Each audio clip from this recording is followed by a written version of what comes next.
Shalom Bu, shalom untuk kita semua. Perkenalkan, nama saya Ronaldis Gopindo Sitomeang dari Prodi Pendidikan Agama Kristen dengan NIM 200101122 Grup D semester 3 dengan dosen pengampu Ibu Damayanti Nababan MPDK.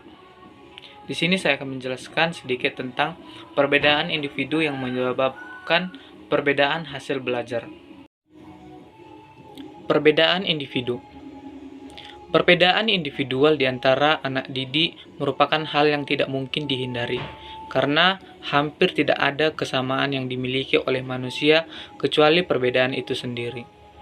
Sejauh mana individu berbeda akan mewujudkan kualitas perbedaan mereka atau kombinasi-kombinasi dari berbagai unsur perbedaan tersebut. Setiap orang, apakah ia seorang anak atau seorang dewasa, dan apakah ia berada dalam satu kelompok atau seorang diri, ia disebut individu. Individu menunjukkan kedudukan seseorang sebagai orang perorangan atau perseorangan. Sifat individual adalah sifat yang berkaitan dengan orang perseorangan, berkaitan dengan perbedaan individual perseorangan. Ciri dan sifat orang yang satu berbeda dengan yang lain. Perbedaan ini disebut perbedaan individu atau perbedaan individual. Maka, perbedaan dalam perbedaan individual menurut Lengren 1980 menyangkut variasi yang terjadi, baik variasi yang aspek fisik maupun psikologis. Yang kedua, yaitu perbedaan psikologis. Perbedaan psikologis pada siswa mencakup perbedaan dalam minat, motivasi, dan kepribadian. Faktor psikologis ini berkorelasi positif dengan hasil belajar yang dicapai. Dalam kondisi minat yang besar terhadap pelajaran, motivasi yang tinggi untuk belajar, dan kemampuan memori yang maksimal, maka hasil belajar yang dicapai juga akan maksimal. Perbedaan psikologis itu dapat dimanfaatkan oleh guru dalam pengelolaan kelas, terutama dalam penempatan anak di tempat duduk dan pengelompokan. Anak yang memiliki minat dan motivasi yang rendah sebaiknya dimasukkan ke dalam kelompok anak yang memiliki minat dan motivasi yang tinggi, agar anak yang kurang termotivasi itu menjadi lebih termotivasi. Yang ketiga yaitu perbedaan inteligensi. Penelitian-penelitian tentang konsepsi perbedaan individual yang banyak dilakukan diantaranya adalah perbedaan inteligensi, dan bagaimana perbedaan dalam inteligensi tersebut berpengaruh pada perbedaan prestasi.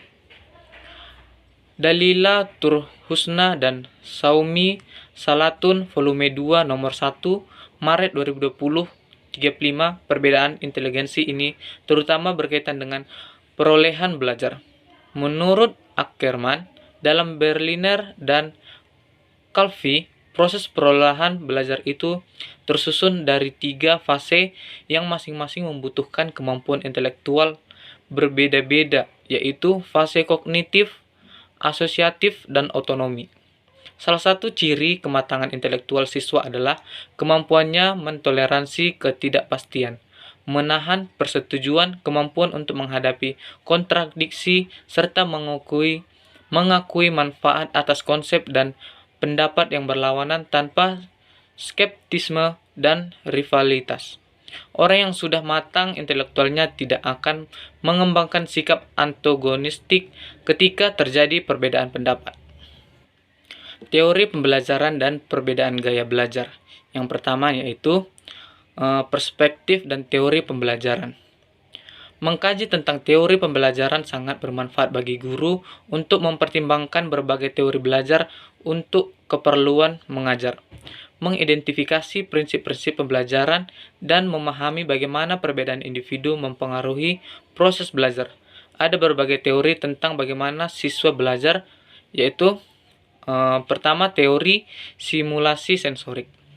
Secara tradisional, simulasi sensorik dibangun atas premis dasar bahwa pembelajaran yang efektif terjadi ketika indera distimulasi. Teori ini mengatakan bahwa jika multi indera yang distimulasi akan diperoleh hasil belajar yang besar lagi. Stimulasi atas indera dicapai melalui berbagai warna yang lebih besar, tingkat volume, pernyataan yang kuat, fakta yang disajikan secara visual, serta penggunaan berbagai teknik dan media. Yang kedua itu teori penguatan. Teori ini dikembangkan oleh psikologi aliran behavioris, terutama oleh B.F. Skinner awal abad ke-20. Skinner percaya bahwa perilaku adalah fungsi dari konsekuensinya. Siswa akan mengulangi perilaku yang diinginkan jika penguatan positif atau konsekuensi yang menyenangkan menyertai perilaku. Yang ketiga yaitu teori fasilitas. Teori fasilitas mengharuskan guru menjadi fasilitator belajar yang sesungguhnya. Guru fasilitas bercirikan sebagai berikut. Yang pertama yaitu terbuka terhadap kritik, saran, dan konstruksi berpikir dari guru-guru lain. Yang kedua, lebih mampu mendengarkan peserta didik, terutama terhadap perasaan mereka. Yang ketiga yaitu cenderung banyak memberikan perhatian dan berinteraksi dengan siswa selama proses pembelajaran. Yang keempat yaitu cenderung menerima umpan balik baik positif maupun negatif dan menggunakannya sebagai wawasan konstruktif dalam diri dan perilaku siswa. Yang kelima yaitu mendorong siswa bertanggung jawab atas pembelajaran mereka sendiri. Dan yang keempat itu teori pengalaman. Belajar hasil penelitian Kolb membuktikan siswa belajar dalam 4 cara dengan kemungkinan membangunkan satu cara belajar lebih intensif dibandingkan dengan cara lain, seperti ditunjukkan dalam siklus pengalaman belajar. Model di atas pembelajaran adalah A. Melalui pengalaman konkret. Yang kedua melalui observasi dan refleks. Yang ketiga melalui konseptualisasi abstrak. Yang keempat yaitu melalui percobaan aktif. Cara mengatasi variasi individual dalam pembelajaran. Variasi individual yang terjadi dalam belajar di sekolah meskipun merupakan suatu hal yang wajar sebagai dampak kondisi individu siswa yang berbeda-beda, namun demikian jangan dibiarkan oleh guru-guru harus merupakan untuk mengatasi kondisi variasi individual dalam proses belajar siswa tersebut.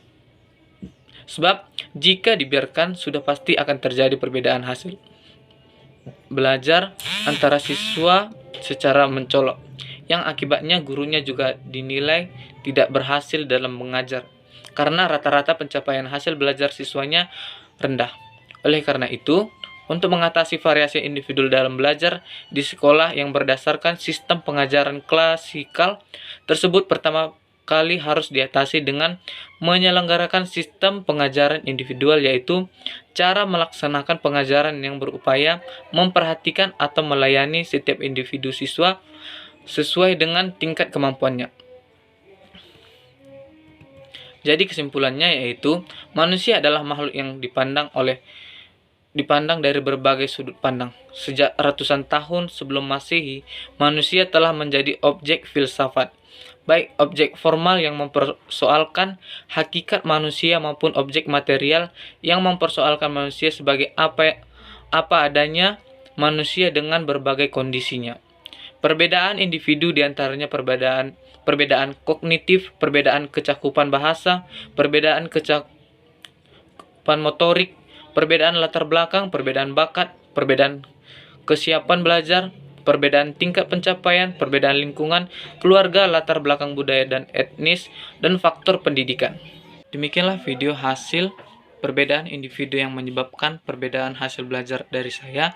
Semoga bermanfaat. Jika ada kesalahan dan janggal mohon dimaafkan. Terima kasih. Shalom.